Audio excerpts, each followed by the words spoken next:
Hi,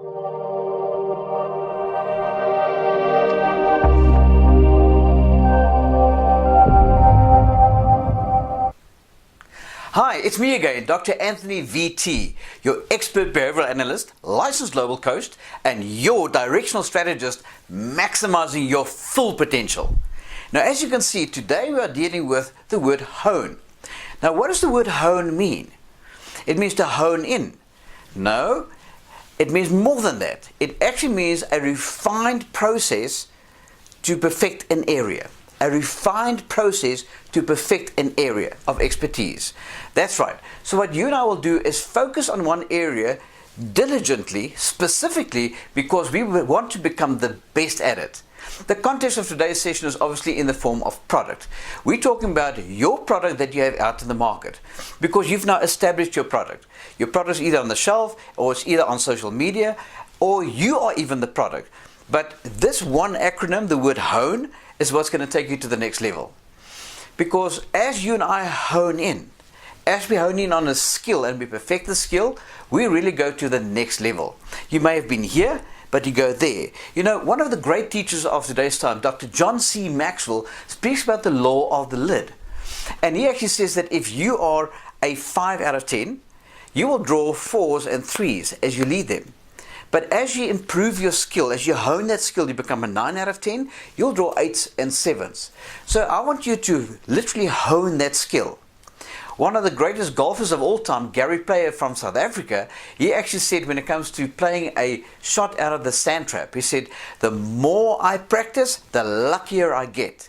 No, it's not true. It's because he basically was honing his skill over and over and over to be the best in the world. In fact, no one, they said, has ever played sand shots like he quite did. Now imagine somebody that is making a sword for a samurai fighter. What they will do is they will actually have that sword and they will perfect the sharpening and the sharpening and the sharpening. That is really what we're speaking about, honing your skill so that your product is the sharpest in the market. In fact, if your market is sharp, you will get the edge. Make sure that you have the sharp edge. That's right. Hone your product to the right place. So, as we hone the skill in terms of getting the right product in the right price, at the right place, we want to look at the acronym today, and that's the word hone. Now, the first letter is the letter H. And you know what the H stands for? Home. If we bring up homing, how do you home? Think of a homing pigeon. They are programmed to literally to know you can actually take them hundreds of miles away from where they live. And somehow they have a homing device that says that is exactly the GPS address of where I stay, the global positioning system. Now your product must be so good that it brings it all home, that wherever you land it, it's like it's on the exact right spot on the global positioning system. Because it doesn't help to have the wrong product in the right place. It will never sell. Or it doesn't help to have the right place for the wrong product if you shop it around. So what you really want to do is you and I want to say to ourselves, bring it home. I mean, I have a friend that says, bring it home, brother, bring it home. And he just loves it because he realizes it's really where it finds its place. For instance, if you're in a relationship, isn't it true? How would your parents know that you're really serious about somebody in your life? You'd bring her home. That's exactly what you would do. In fact, you know, in today's world, relationships are just so tarnished because people try and cut their parents out. And there's a problem that they don't have the authority or the blessing of the parents. That's why things don't work. But when you still can go in humility and say, Mom, Dad, I am bringing this person home. I want them to be the best they can be. You've basically submitted your product to parents where that will bring approval. Now the same with your product. You and I have to bring it home so that there will be approval from the marketplace. It won't help to have a product that's lying on the shelf that's not selling. That's what we call a dead duck, or is what we call a loser. Well, you don't want to be a loser, would you? Well, make sure your product is a winner. So you really want to make sure that you bring it home. That's right. The first one in this acronym, H, is for home. Now we're going to go to the O. The O stands for the word offer. So what is an offer? Your product's an offer, but are you sure that it's at the right price? Is it? How will you know? Well, if it's lying there and people pick it up and go, whoa, and they put it down again, You can ask a simple question, what was wrong? And they will quickly tell you, that is way overpriced. It's all about perceived value. You can hold up any item. Imagine just picking up a glass, a normal glass that you drink out. If you had to hold it up and say from a perceived value point of view, we're talking about the offer on the table, and you held it up and said, how much would you pay for this glass? Maybe the person will say, I'll pay $2 for it. And you can ask the question, will you pay $200 for it? No ways. Because you see, the value connects to the item. Now, the same with your product.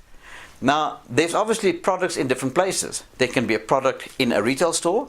There can be product online as part of social media marketing. Now, it's all about the perceived value in terms of how much offer and value are you bringing to the market. What is an offer must make sense to the customer, because there comes a place where everybody says, no ways, cannot pay that price. Also, sometimes you are so skeptical about your own ability to sell the product. Do you know what you do? You underprice yourself. So you go in because there's maybe a lack of self-esteem, and you go and you underprice it. Literally what you want to do is test your offer with 10 or 12 people and say, what do you think? Is this a great price? Is this price too high, or is the price too low? And you'll find a happy medium. And of course, you'll work at the costing and the margin to make sure that the product is viable. It doesn't help to have a product, make it for $20, but you have to sell it at $200 to make a profit. If it's the kind of product that is only worth $20, you cannot sell it for $200. So be sure that the product on offer has got the value that's attached to it that is reasonable, and that the people will be prepared to pay your price. So make sure if you say it's on offer that you can go with it yourself. So looking at the acronym of HONE, we've got H for home, O for offer, and this N is really the one that's going to change everything. Before I take that off, in the middle of this acronym always is just that one little pearl of wisdom that's going to change everything.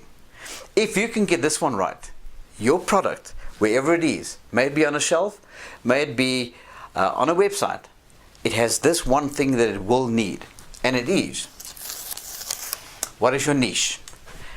What is your niche? Because as you find your niche, people will follow you. In fact, people will fall over each other to get your product, because your niche is one that's been perfected. You've become the best at at something, and your product clearly becomes a global seller. Now, with all retail stores, using the good, better, best principle, they always will have something in the front that will pull you in. Well, that's why they've got beautiful displays in the windows, and that's why they make that the top priority, that when you look in the window, you go, that fits with that. And what they're trying to do is to emulate a mirror vision of how do you look in the clothing. It's as if that's you standing dressed and you go, yeah, that will fit me, that will suit me beautifully. That's why they're displayed in the window. Then as you walk into the store, that first row of merchandise that you hit has to speak to the niche of the highest selling item, because that is what really gets you into the store. A great product at a great price point. I'll never forget, in the one retail store that I worked with in summer, what was their trademark? Their trademark was good old Lacoste shirts for men, golf shirts, but the Lacoste brand in all the different colors at the best price. You had to walk in and there was choice, and there was a great price, and at great quality. So therefore, it was the best foot forward principle. And then also in winter, they swung it around. Funny enough, it then was a female item called leggings, because in winter, women love to wear leggings. Now, just using that as an illustration in terms of your niche, find your niche of what will have people go, ooh, I want to come into the store. And the same with your social media marketing. You have to have that hook that will help people to say, I want more of that. Because if you don't have that, they won't. Sometimes it's an article that you display. Sometimes it's just a mere way of hi, the way that you say hello to people. It could be anything. But make sure that you find a niche of how to connect that which you want to sell in your product group, even that product is yourself, to people. I mean, we know intonation, for instance, means so much. If a person says, I'm really excited. Jan, I'm really excited. How excited are you?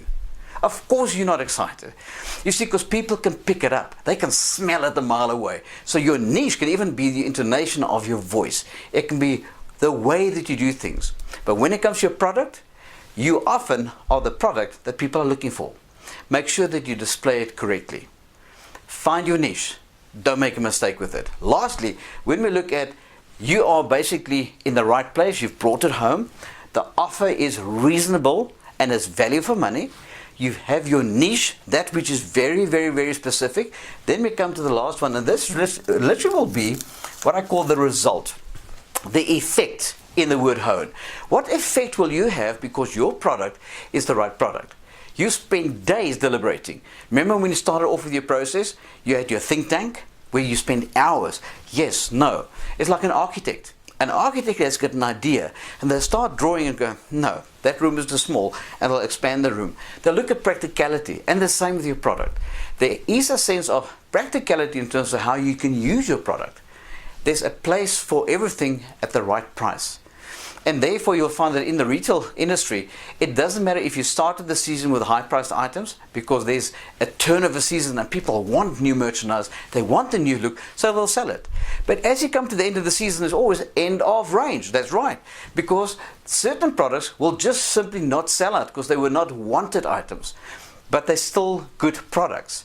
But the moment you actually reduce them in the value proposition, that you feel you're getting a bargain, you'll be in there because it is speaking to you that it has an effect, that the product now has got the effect of a great price, and therefore it's a great buy. So here's my invitation to you. I want you to work at this acronym, think through it a little bit, and say to yourself, how will I bring my product home? How will I consider making sure that the offer is valuable? What will I do to make sure that the niche is on the button? And lastly, bring it all together, that the effect will be the way that you want it to be. Well, that's it for today. Remember, learn every day, lead yourself, and inspire others. This is Dr. Anthony VT. See you next time.